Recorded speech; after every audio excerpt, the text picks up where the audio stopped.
Anna, Daniel, and the big barbecue. It was a Thursday evening in late spring. The sky outside was pale blue and the air was warm and soft. Anna was sitting at her kitchen table, eating toast and scrolling through her phone. She stopped on an old photo. 6 young people standing in front of a school building, laughing. She smiled. They were her old classmates. 5 years had passed since she had last seen most of them. She put down her phone and typed a message. Hey, I've been looking at old photos. We should meet, all of us, soon. She sent it to Daniel. Daniel was in his living room, reading. Biscuit, his orange cat, was asleep on the sofa next to him. When his phone buzzed, he picked it up. He read Anna's message and nodded slowly. Yes, he replied. Let's do it. A barbecue at my place. I have a garden. Anna replied immediately. Perfect. You cook, I'll organize everyone. Daniel looked at Biscuit. We're having guests, he said quietly. Biscuit did not move. The next 2 weeks were full of small tasks. Anna sent messages to 5 people. Priya, who now lived in another city. Tom, who worked long hours at a hospital. Lena, who had a young daughter. Marcus, who always said yes to everything. And Sarah, who was harder to reach. One by one, they replied, even Sarah. I'll be there, she wrote. It's been too long. Anna felt a small warm feeling in her chest. She booked a day in her calendar and wrote a list. Drinks, music, and something to bring. Daniel started planning the food. He walked slowly around his kitchen, opening cupboards, writing things down. He liked to cook, but cooking for 8 people was different from cooking for one. He called Anna. How many people are vegetarians? He asked. Priya is. Lena's daughter only eats pasta. Daniel wrote pasta on his list and underlined it. What about Tom? Tom eats everything. Good, said Daniel. He added chicken, halloumi, corn, and sweet potatoes. Then he added more halloumi.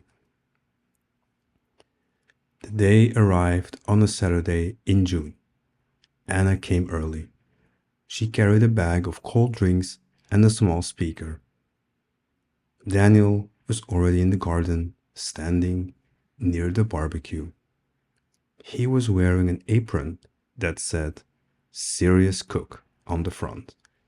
Anna laughed when she saw it. My mother gave it to me, Daniel said. He did not look embarrassed. They set up the garden together. A long table with chairs, paper plates, and napkins. A small bowl of water for Biscuit, who sat near the door watching everything carefully. The guests arrived one by one. Marcus came first, as he usually did.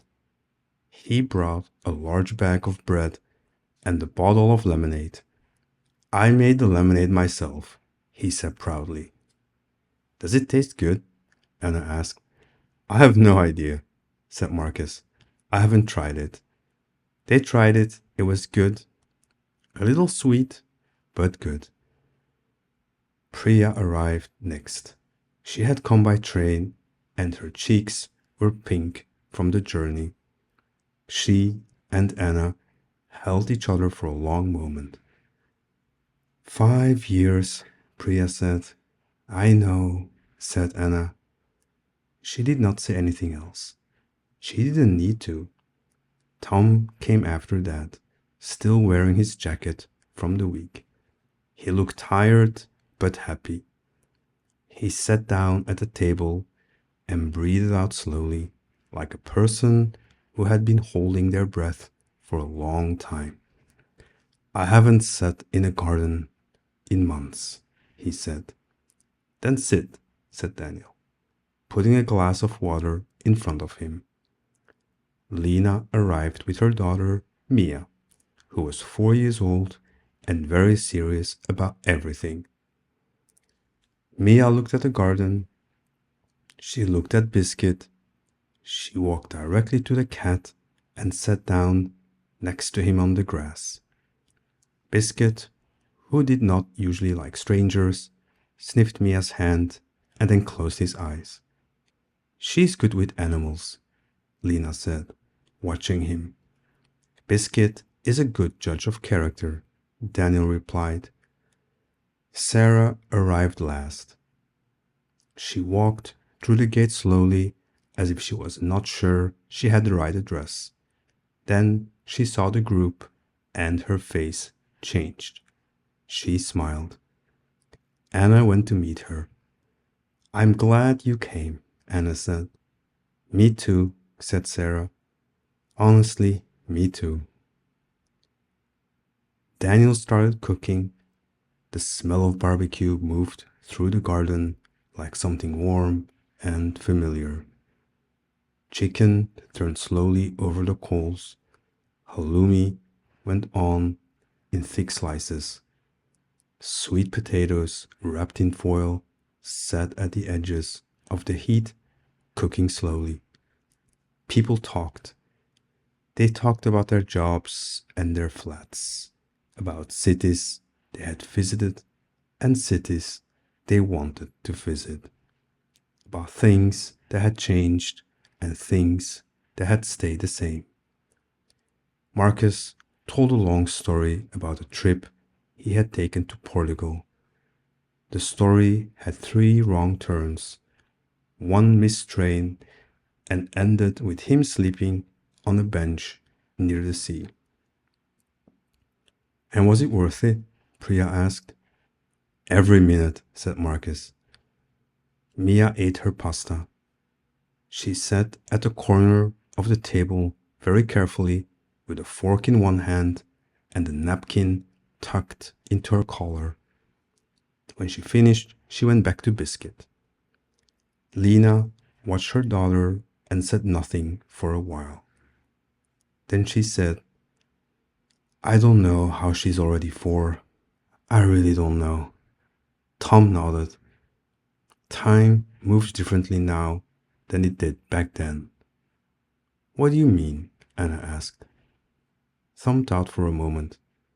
I mean, it moves faster, but maybe that's okay, if the things inside it are good. Nobody answered, but several people nodded. After dinner, they sat together as the light in the sky slowly changed color, orange and then pink and then a deep soft blue. Someone asked if they remembered the school trip in year 2. Everyone remembered something different. Priya remembered the bus. Marcus remembered the rain. Sarah remembered a dog that had followed them for half the day. Tom said he didn't remember any of it, and everyone laughed. Anna took one photo. Not many, just one. All 8 of them at the table, lit by the last light of the evening. She looked at it. 8 faces. Older now, but familiar. Still themselves. People left slowly. Hugs at the gate. Promises to do it again this time before another 5 years passed. Sarah was the last to go. She stopped at the gate and turned around. I almost didn't come, she said. I almost said, I was busy. But you didn't, said Anna. No, said Sarah. I didn't. She smiled once more, and then she was gone. Anna and Daniel cleaned up together. They put away the plates and folded the chairs. Biscuit moved inside, walked twice around his favorite corner, and fell asleep. When the garden was tidy, they stood together for a moment in the quiet. The evening was cool now, and everything smelled faintly of smoke and cut grass. That was a good day, Daniel said. Anna nodded. We should do it again. We will, said Daniel. He turned off the garden light, and somewhere across the city, in different flats and on different sofas, the others were home. Priya was making tea. Tom was already asleep. Lena was reading to Mia. Marcus was looking at the lemonade recipe, deciding whether to try it again. Sarah was sitting at her window, looking out at the street. All of them were carrying something small and warm from the afternoon, something that would stay with them for a while. And that's the end of tonight's story. Real days, the best ones, are often simple. A garden, food cooking slowly, old friends finding their way back at a table. These are the things worth making time for. I hope tonight you can put down whatever you're carrying and let yourself rest. Good night, sleep well, and sweet dreams.